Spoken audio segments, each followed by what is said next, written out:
Madame, Monsieur, bonsoir. Merci de votre fidélité. Tout juste 18h30 sur l'Oula, c'est l'heure du journal.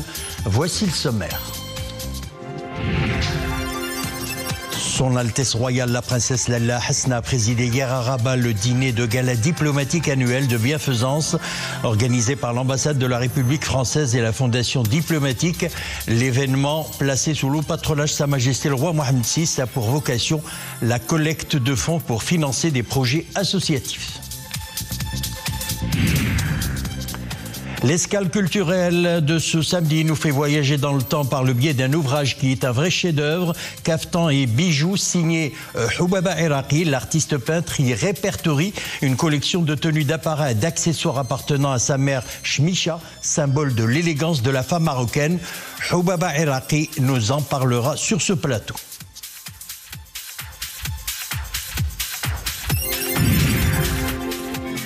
Et puis en fin de journal, nous irons dans la région de Souss-Massa pour percer le mystère des Igoudaer, une sorte de grenier ancestral collectif qui en disent long sur le mode de vie des habitants de la région. Une population qui veillait à faire ses réserves de denrées alimentaires pendant les grandes périodes de famine. Le site attire des touristes des quatre coins du monde. Son Altesse Royale, la Princesse Lalla Hasna, a présidé hier à Rabat le dîner de gala diplomatique annuel de bienfaisance organisé par l'ambassade de la République française et la Fondation diplomatique.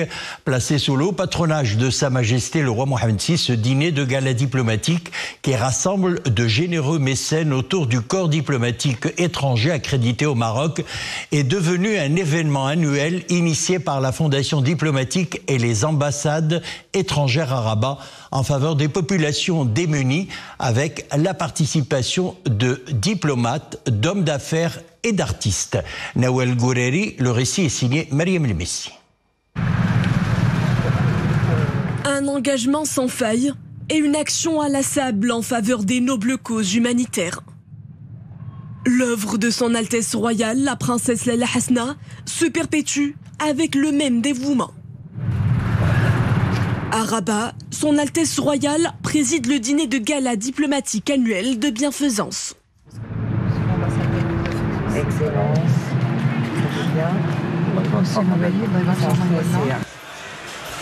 Une attention pérenne, renouvelée en faveur de la promotion des valeurs d'entraide sociale.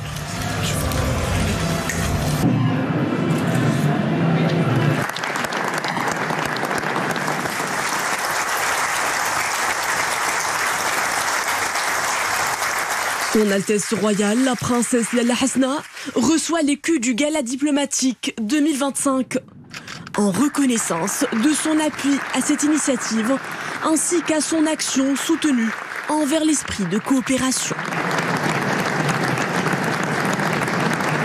Cette année, le Gala diplomatique annuel de bienfaisance est organisé par l'ambassade de la République française, de concert avec la Fondation diplomatique. Avec des ambassades de pays frères. Dans une allocution de circonstance, l'ambassadeur de France au Maroc, M. Christophe Lecourtier, salue les relations de longue date entre les deux pays, tout en mettant en avant un devoir de mémoire, celui de la gratitude exprimée aux anciens combattants marocains et à leurs veuves.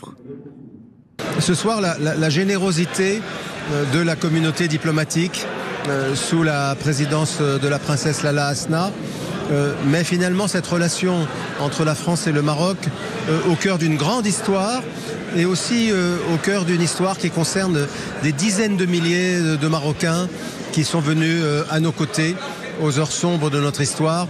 Et donc nous honorons leurs souvenirs, nous honorons leurs veuves. Des témoignages émouvants qui évoquent les souvenirs de ces femmes et hommes qui ont servi la France et qui se rappellent de leurs heures de gloire.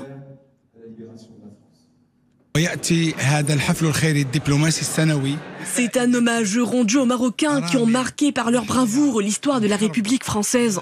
Ces héros ont répondu à l'appel du regretté souverain, feu Sa Majesté Mohammed V.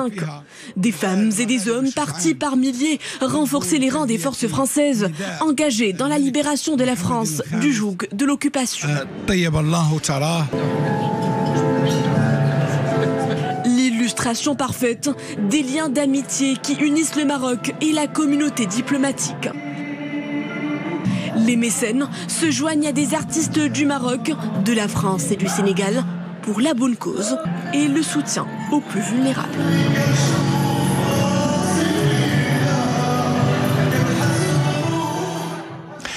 Nouvelles mesures sanitaires pour accomplir la Umrah ou visiter les lieux saints de l'islam. Les vaccins contre la méningite désormais obligatoires. Les autorités sanitaires au Royaume d'Arabie Saoudite ont rendu obligatoire à compter donc du 1er février prochain la vaccination contre la méningite pour tous les voyageurs se rendant dans le Royaume, que ce soit pour accomplir le rituel de la Umrah ou pour visiter les lieux saints de l'islam. C'est ce qu'indique le ministère de la Santé et de la Protection sociale. Les personnes concernées doivent se faire vacciner au moins 10 jours avant la date prévue de leur voyage et présenter un certificat de vaccination. La liste des centres de santé désignés pour administrer le vaccin est disponible sur le lien suivant qui s'affiche sur votre écran. Au Proche-Orient, deuxième échange de prisonniers entre Israël et le Hamas. 4 soldats israéliennes ont été libérés aujourd'hui après plus de 15 mois de captivité dans la bande de Gaza. De son côté, Israël a libéré 200 prisonniers palestiniens. La liste comprend 120 condamnés à la réclusion criminelle à perpétuité, dont 70 sont arrivés en Égypte à bord d'autobus. Israël a exigé la libération d'une autre otage avant de permettre le retour prévu de déplacés vers le nord du territoire palestinien.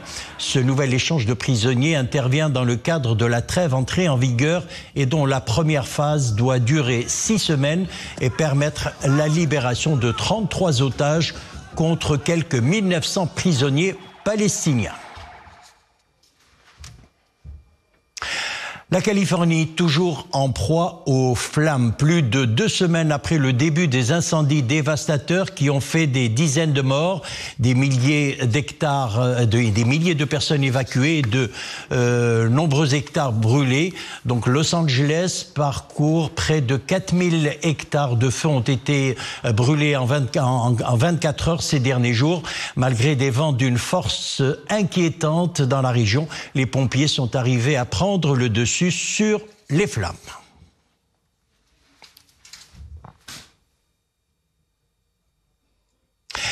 Place à présent à votre escale culturelle hebdomadaire qui ce samedi fait la part belle au patrimoine vestimentaire marocain. Un héritage qui se décline au gré des différentes pages d'un livre fabuleux, Caftan et bijoux, signé Houbaba Iraqi, publié aux éditions Le Maine. Son ouvrage est en lui-même une perle rare. Le livre dévoile une collection privée de caftans et de bijoux appartenant à sa mère, Shmisha, une femme solaire dont l'élégance n'a d'égal que son étoffe charismatique. Mariam El Messi et Amin Amouri nous embarquent dans un voyage au temps jadis fait de tissus et de joyaux.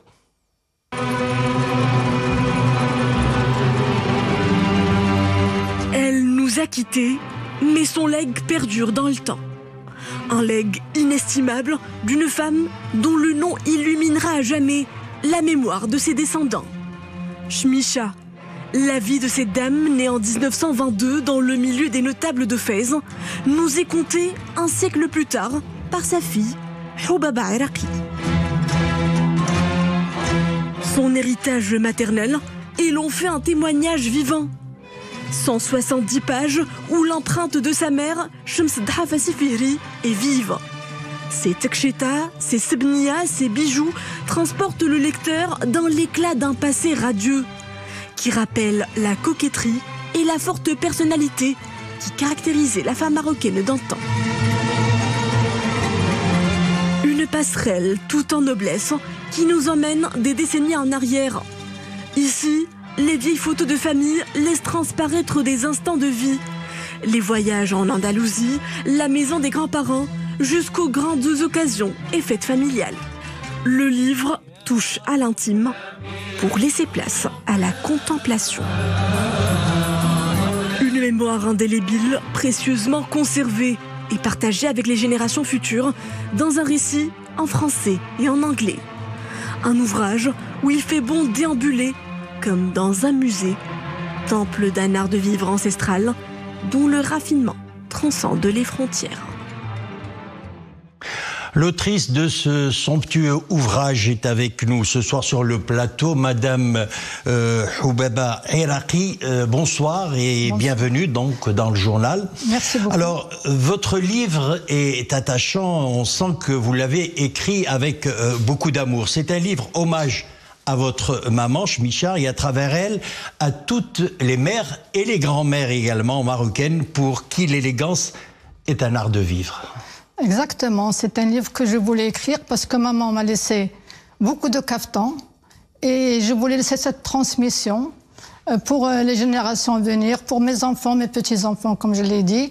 Et c'est pour quand même, pour l'histoire aussi. L'histoire doit être là pour montrer que le caftan continue son chemin, qu'il est là depuis longtemps, que même s'il change de facette, il est toujours là, présent. Et ça, c'est aussi pour les enfants, pour qu'ils voient que le caftan est là et que les caftans de maman, ils sont toujours là, ils grandissent avec nous. Voilà, exactement. Lorsqu'on feuillette cet ouvrage, on a envie de vous dire merci. Merci de nous avoir permis donc de plonger dans l'intimité de votre grande famille. Vous n'avez ouvert le coffre, vous nous avez ouvert le coffre de votre maman, bien sûr, qui regorge de caftans et de bijoux qui datent de plus tout de même d'un demi-siècle. Alors nous imaginons bien que chaque pièce a été portée par une occasion précise. Chaque tenue ou accessoire raconte une histoire, n'est-ce pas? Exactement, exactement. Donc quand j'ai trouvé ce trésor-là chez maman, quand elle est décédée, donc moi j'ai voulu absolument en faire un livre. Pourquoi? Parce que chaque pièce, chaque caftan avait son histoire. Raconte son histoire. Oui, il raconte son histoire parce que il y a même le caftan là, le kharib que j'ai, c'est le mariage de ma grand-mère, donc presque un siècle peut-être. Le caftan ta, c'est maman qu'elle avait fait pour le mariage de ma sœur. Donc il y a tout un historique sur chaque caftan. Nous avons une histoire. Sur chaque bijou, il y a une histoire. Et c'est ça qui donne toute la valeur de ces caftans qui sont là et que j'ai voulu mettre dans mon livre. Exactement. Alors justement, les caftans uniques que vous mettez en valeur portent des appellations anciennes. Alors, comme vous le dites, le caftan El Beja ou Deniajet, le caftan El Haj Omar, le caftan Nta également, on dit que ce sont des pièces intemporelles. Qu'est-ce qui les distingue? Je les distingue parce qu'à l'époque, il n'y avait que de la soie, que du beau velours, c'était raffiné. Ces matières aujourd'hui, on les trouve beaucoup moins. À l'époque, tout se faisait à la main par des artisans, par des jeunes filles. Les broderies, le perlage se faisait par des jeunes filles ou dans des ateliers. Donc aujourd'hui, il y a les machines, malheureusement, je le dis toujours, mais ce qui les distingue, c'est qu'ils étaient tout en soie. Quand on dit le beja, c'est-à-dire le beja, c'est deniajet. Pourquoi on l'appelle comme ça, deniajet? À cette époque, chaque chose avait un nom spécifique, parce que c'était tellement coloré qu'on voyait que la vie deniajet. La vie est venue, la vie est pleine, la vie est colorée. C'est ça le deniajet qu'on voit ici. Le tarzanta, parce qu'il était bien brodé à la main, c'était de 18 carats, c'était vraiment fait avec beaucoup de travail très élaboré. Et le Haj Omar, c'est de Tétouan. Le Haj Omar, c'est un caftan qui était obligatoire dans tous les mariages de Tétouan. C'était quelque chose d'obligatoire qu'on amenait d'Espagne parce qu'il avait une valeur très importante du fait qu'il était en soie et aussi bien coloré. Et pourquoi Haj Omar? Alors là, je n'ai pas la définition. Ça, vous me donnez une idée. Je n'ai pas la réponse, mais je sais qu'on l'appelait Haj Omar. Pourquoi? C'est les Tétouanais peut-être qu'ils vont le dire un jour. Moi, je n'ai pas creusé. Vous avez raison, vous avez raison. Et puis vous consacrez tout un chapitre à l'architecture du caftan. Exactement. Alors, ce qui est étonnant, c'est le caftan. A-t-il vraiment une architecture? Alors, oui, parce que au début, le caftan, il se portait ouvert. C'était les hommes d'abord qui portaient le caftan, c'était pas les femmes. C'est quand la dynastie saadienne est venue qu'ils ont commencé aux femmes de le porter. Avant, c'était les hommes. Et il était ouvert. Après, la femme a pris le caftan. Bien entendu, c'était les femmes qui devaient rester quand même dans certaines... Ils ont mis l'aqad, ils ont fermé. Et après, il y a eu le caftan T, c'est-à-dire les manches larges. Et courts. Il était court. Et puis jusqu'à aujourd'hui, le caftan change continuellement de couture. Il est long, il est court, il est ample, il est coupé très, très près du corps. C'est-à-dire que c'est quelque chose d'intemporel. On peut en faire ce qu'on veut. Le caftan reste quand même un habit très raffiné, très élégant. Alors, et à côté de cela, il y a les bijoux qui rehaussent donc cette tenue d'apparat. Tout cela en dit long sur la personnalité de votre maman, qui était cette dame Chmicha, qui d'ailleurs semble bien porter son nom. Alors, maman, je dois en parler, ça va être long, mais je vais quand même dire très peu de choses. Maman, elle était charismatique, c'était une femme charismatique, c'était une femme très belle déjà, sur la photo on la voit. C'était une femme qui faisait beaucoup de bien, mais c'était aussi une femme très joyeuse, qui aimait la vie, qui sortait beaucoup, qui voyageait beaucoup. Et dans chaque voyage, elle ramenait des bijoux. C'était ça son plaisir. Beaucoup de bijoux viennent d'Espagne, du Portugal, de la Grèce. Elle ne cherchait pas simplement les bijoux marocains, elle les cherchait dans les 4 coins du monde chaque fois qu'elle voyageait. Après, bon, c'était une femme aussi, c'était une maman bien sûr aimante, mais c'était une femme qui aimait tout le monde et tout le monde l'aimait, les gens qui la côtoyaient. Donc son livre la reflète un petit peu, c'est dans ce sens-là où c'est vrai qu'elle avait un caractère très bienveillant, très, très gentil. Elle était solaire. Donc à travers cet ouvrage, vous lui rendez un hommage. Ah ben oui, j'ai voulu rendre un hommage à maman. Et j'en suis vraiment très heureuse. Et aujourd'hui, parce que si elle était là, elle aurait été tellement heureuse de se voir à la télévision. Donc oui, je voulais lui rendre hommage. Et aussi, très important, cette transmission pour mes enfants et mes petits-enfants, et pour les Marocains, et pourquoi pas même à travers le monde. Madame Houbaba Erraqi, merci d'avoir été notre invitée dans l'Escale culturelle ce soir. Merci beaucoup. Je rappelle que vous êtes l'autrice du somptueux ouvrage Caftan et bijoux. Merci à vous, monsieur. Merci beaucoup. Notre escale voyage ce soir nous emmène dans la région du Souss, à quelques kilomètres de Eïtbaha, sur la route de Tafraout, se trouvent les Igoudars, greniers collectifs, véritables trésors ancestraux d'une inestimable valeur culturelle et historique, destinés à stocker des vivres et des biens précieux des villageois. Ils continuent de résister dignement aux aléas climatiques, une véritable œuvre d'art qui attire les touristes de tous bords. Reportage Nourdine Sabir et Zakaria Moukimbila. Ils sont considérés comme les premières banques de l'histoire. Les Igoudars, ces greniers ancestraux servaient aux habitants pour stocker leurs biens les plus précieux. Autrefois, on y conservait blé, miel, bijoux et tous les trésors et produits de valeur. Ces joyaux de l'architecture amazigh qui ont résisté à l'usure du temps sont un passage obligé pour les visiteurs de la province de Chouka Eïtbaha. La province de Chouka Eïtbaha se caractérise par une offre touristique singulière au niveau national. Nous espérons que les opérateurs travailleront à faire connaître davantage cette province et à encourager les touristes à la visiter, car il y a plein de choses à découvrir. À Chouka Eïtbaha, les Igoudars sont une véritable attraction du tourisme rural et de montagne, un segment porteur en pleine expansion. Autres atouts forts, les produits artisanaux et de terroir. La province est connue pour une spécialité artisanale phare, la confection des célèbres babouches amazighs. موروث الثقافي بجهة سوس مسا اللي هو البلغة السوسية. Les babouches soussis sont une belle illustration du patrimoine culturel dans la région Souss-Massa. J'invite les artisans à innover et à renouveler leur création. En développant leurs produits, ils rencontreront plus de succès au niveau local et international. في جميع الأسواق الوطنية وكذلك الدولية. كتمتاز هذه المنطقة إقليم شوكا إيتباها بمناظر خلابة. La province est dotée de beaux paysages et est célèbre pour ses Igoudars. Le secteur touristique a connu une vraie progression en 2024. Pour renforcer sa réputation en tant que destination touristique de montagne, de nouvelles unités hôtelières ont vu le jour à Eïtbaha, adoptant des designs variés. Une aubaine pour les amateurs de tourisme de montagne et de la région Souss-Massa, qui table sur 5 millions de touristes d'ici 2026.